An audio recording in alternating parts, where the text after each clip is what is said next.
Hey math friends, Leo here. Today we're crossing the bridge from whole numbers to decimals. When you buy a snack for $1.50, you're mixing whole and part values. That's a decimal in action. Decimals let us show tiny parts between whole numbers. They fill the spaces that fractions once stuck in alone.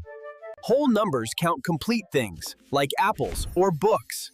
Decimals and fractions show the parts we don't see as whole yet. The Bible says, honest scales and balances belong to the Lord. He cares about fair measure, just like decimals and fractions help us measure fairly. If one side shows a whole cake and the other shows half, which side is heavier? That's how we compare decimal parts. Whole numbers show complete things. Decimals and fractions show the in-betweens. Together, they keep our math balanced.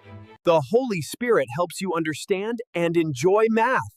See you next time.